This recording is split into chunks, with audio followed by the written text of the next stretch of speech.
Victoire pour la France, victoire pour l'industrie française et victoire pour le retail français. Le Coq Sportif, la marque emblématique du sport, sort de l'ombre et va se hisser à la hauteur des géants comme Nike ou Adidas le temps d'une Olympiade. Les enjeux sont colossaux pour la marque puisqu'en remportant l'appel d'offres en mars 2020, le Coq Sportif devient le partenaire officiel de Paris 2024 et quelques mois plus tard, en octobre 2021, elle officialise son partenariat avec l'équipe de France olympique et paralympique. Découvrez l'histoire fascinante de cette marque artisanale qui a accompagné les plus grandes dates et les plus grands exploits du sport français et international. Mais posons-nous la question de savoir si ce petit poussé pourra être à la hauteur de l'événement le plus regardé au monde. Quel rôle jouera-t-elle en tant que sponsor officiel de l'équipe de France et de Paris 2024 ? Et comment rivaliser avec les autres sports brands qui ont 100 fois plus de budget ? Restez bien jusqu'au bout de la vidéo, je vous raconterai justement comment une marque sponsor des JO s'est justement fait voler la vedette par son concurrent direct. Répondons sans plus attendre à ces intrigantes questions. Vous êtes dans les capsules du retail, dossier spécial JO 2024, le retour gagnant du Coq Sportif, c'est parti. Le Coq Sportif est une incroyable story familiale à la française. L'histoire commence en 1882 quand Émile Camuset, propriétaire du bar Romillon et passionné de sport, décida de créer des maillots et des bonnets pour ses amis sportifs. De là naîtra l'atelier de bonnetterie à Romilly-sur-Seine dans l'Aube et presque 40 ans plus tard, en 1920, sous l'impulsion de son fils Roland et de sa fille Mireille, l'entreprise se lance exclusivement dans la confection d'articles de sport. Le Coq Sportif est né et sort un catalogue où trône une de ses premières créations. 1939, la société innove avec le premier survêtement de l'histoire et la marque est d'ailleurs souvent citée comme le créateur originel des pantalons de survêtement. Malheureusement, à cette période, un terrible événement mondial freine l'expansion de la marque et met le business en berne. Mais en 1950, le Coq Sportif Bonnetterie Romillon devient une marque déposée. Et l'année d'après, c'est la première commande de prestige, celle des maillots des concurrents du Tour de France, soit 12 équipes nationales, c'est un coup de maître pour l'époque. Ensuite commencera une période incessante de victoires sportives et de partenariats stratégiques qui va durer près de 30 ans et qui sera étroitement lié à toute l'histoire du sport tricolore et ses plus beaux moments. Moments marquants dans les victoires comme dans les défaites qui ont accompagné plusieurs générations, suscité des vocations et marqué les mémoires à jamais dans tous les sports, sur tous les terrains et dans toutes les plus belles compétitions.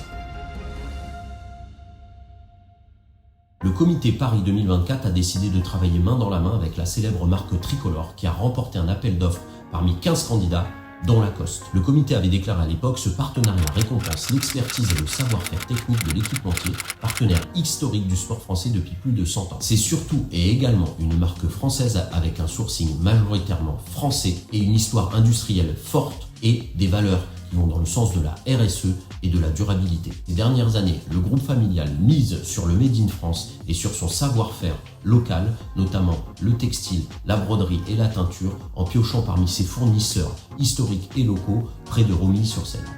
Un mot résume notre philosophie de production, local. Nous travaillons en étroite collaboration avec nos partenaires, garantissant un sourcing de proximité pour la teinture comme pour le tricotage.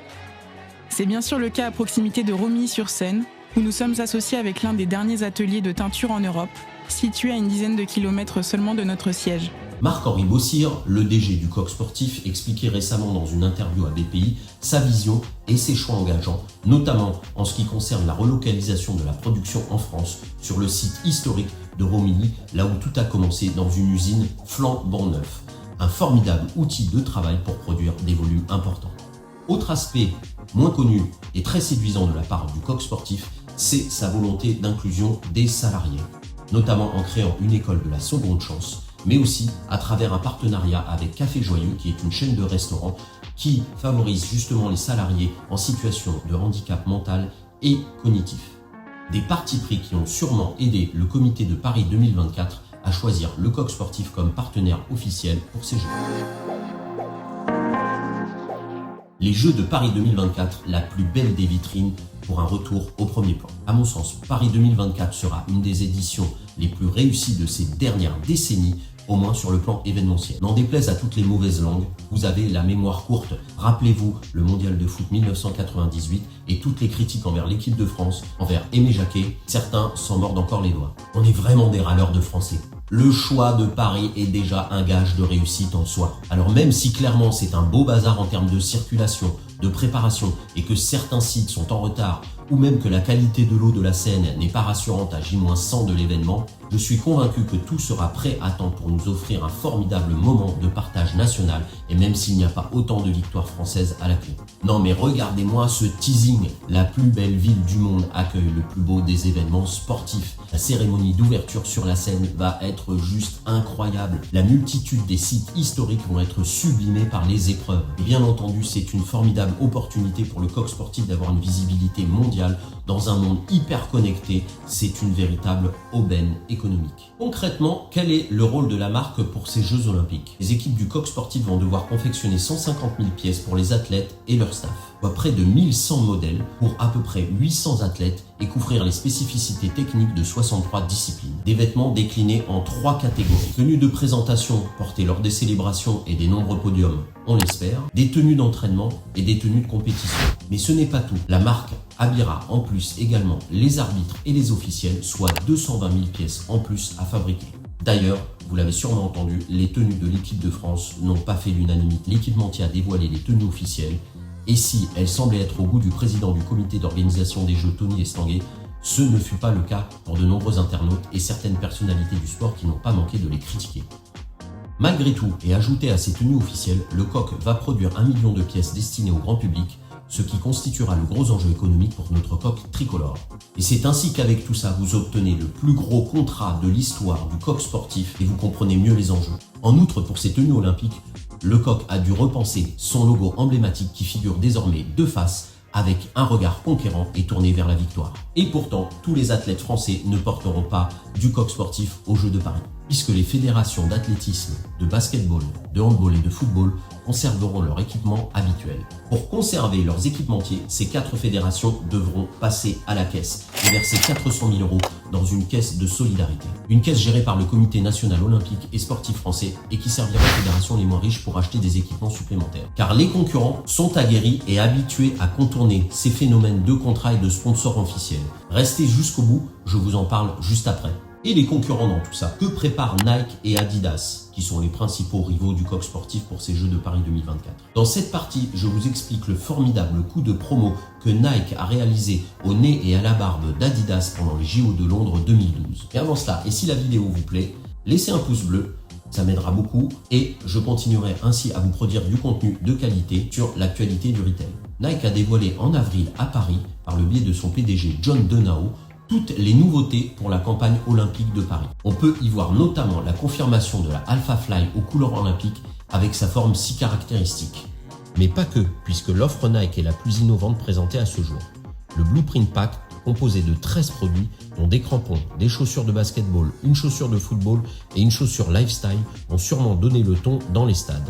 Parlons maintenant du très bon coup marketing de Nike pendant les Jeux Olympiques de Londres en 2012. Il faut savoir qu'au niveau commercial, les JO sont une guerre d'exclusivité où l'essentiel est d'empêcher l'autre de participer, du moins de limiter son exposition à la vue du grand public. Et Adidas en a fait les frais pendant et après les Jeux de Londres en 2012. Adidas était le sponsor officiel des JO à cette époque, tout comme le coq sportif pour cette édition parisienne. Et bien Nike a réussi à lui voler la vedette grâce à une campagne de pub basée sur l'émotion et sur sa capacité à jouer avec la localisation du London, qui n'est pas situé qu'en Angleterre pour Nike. Mais c'est surtout la sortie d'une collection spéciale pour les chaussures, la collection Volt, dont tous les athlètes étaient équipés. On se souvient de ce jaune fluo qui tranchait avec le rouge de la piste d'athlétisme. Alors on n'aime pas, mais tout le monde les a vus et tout le monde en a énormément parlé à l'époque. Car dans les contrats de l'époque, les chaussures constituent le seul élément qui n'est pas imposé aux athlètes. J'adore la créativité et la capacité de cette marque à trouver des moyens pour surmonter les obstacles et arriver à ses fins. Un autre fait moins connu révèle que les athlètes sous contrat chez Nike avaient pour instruction, en cas de victoire, de retirer leurs chaussures et de les laisser pendre autour du cou. Ce fut notamment le cas pour le perchiste français Renaud Lavillenie et bien d'autres. Résultat de ce coup marketing bien senti, 15% des Britanniques citaient spontanément Nike comme l'un des grands sponsors de la quinzaine olympique. La firme allemande n'avait pas du tout apprécié. Mais Adidas n'était pas complètement perdant sur ces jeux, puisque en termes de médailles, ils en avaient raflé 226 avec leurs athlètes contre 117 pour Nike. Et d'ailleurs, les JO sont souvent le théâtre d'une guerre commerciale des marques, et je me souviens de celle entre Nike et Reebok en 1992 à Barcelone, avec la Dream Team de Michael Jordan étant un athlète Nike qui avait trouvé le moyen de cacher le logo Reebok de son survêtement en portant le drapeau américain lors de la remise des médailles. Pour cette édition des JO de Paris, Adidas conserve la fédération et les équipes de France d'athlétisme et va mettre le paquet en termes de visibilité sur ces jeux. Dites-moi en commentaire d'ailleurs si vous êtes plutôt sensible aux campagnes Nike ou aux campagnes Adidas, ça m'intéresse beaucoup. Avec 15 boutiques en nom propre, 16 outlets et plus de 500 revendeurs, un chiffre d'affaires qui avoisine les 140 millions d'euros, le chiffre d'affaires fait office de petit poussé dans cette arène olympique. Surtout face à, encore une fois, Nike et Adidas, dont le budget pub avoisine à peu près le milliard de dollars. C'est surtout la capacité à rebondir du COQ qui interroge. Alors que la majorité des équipementiers sportifs ont bénéficié d'une certaine dynamique et d'un certain relent de leur ventre, le COQ sportif semble stagner et ne pas avoir bénéficié de cet élan. Ainsi, le résultat net à fin mars 2022 avoisine un retard de 1,7 million d'euros. Eresis renouvelle néanmoins sa confiance à la marque et assure avoir injecté 1,5 million d'euros au capital pour soutenir l'équipementier. Son offre textile, pour laquelle la marque revendique 80% de matières sourcées français, apparaît comme un atout, tout comme une relation privilégiée avec ses 600 points de vente. Mais ce qui pose question, c'est aussi son offre technique. L'absence de produits à performance technique sur la chaussure, hormis sur le tennis avec son modèle all court, semble poser problème, surtout au niveau de la reconnaissance et de sa légitimité auprès des pratiquants. Malgré un poids de chiffre d'affaires essentiellement porté par la chaussure, la marque du COQ sportif n'est pas encore reconnue dans le game de la sneaker par les aficionados. Et il lui manque un modèle iconique ou un ambassadeur qui amène la marque vers les sommets, à la Michael Jordan ou modestement à la Yannick Noah. Personnellement, je vois bien quelqu'un qui pourrait être un ambassadeur de valeur pour la marque, mais j'ai bien l'impression qu'il rêve à autre chose que la marque tricolore. Pour ma part, je considère que le COQ sportif a réuni toutes les conditions pour un retour au premier plan. Et le niveau de performance de nos athlètes français permettra sûrement d'accélérer le développement du chiffre d'affaires et d'augmenter les ventes et surtout la désirabilité de la marque. Le COQ sportif vise un chiffre d'affaires de 180 millions d'euros pour l'année 2024, ce qui représente un plus 30%. C'est très ambitieux, mais tout à fait réaliste au regard des investissements et des enjeux de cette année. Alors, à votre avis, quel impact auront les JO sur cette marque? Le COQ sportif est-il sur de bons rails pour consolider sa reconquête et revenir à hauteur des plus grands? Laissez vos commentaires, ça nous permettra d'alimenter le débat. Merci d'avoir suivi ce premier numéro des JO, le retour du COQ sportif au premier plan. Vive les Bleus, vive la France, vive les JO à Paris et à très bientôt dans les capsules du Retail.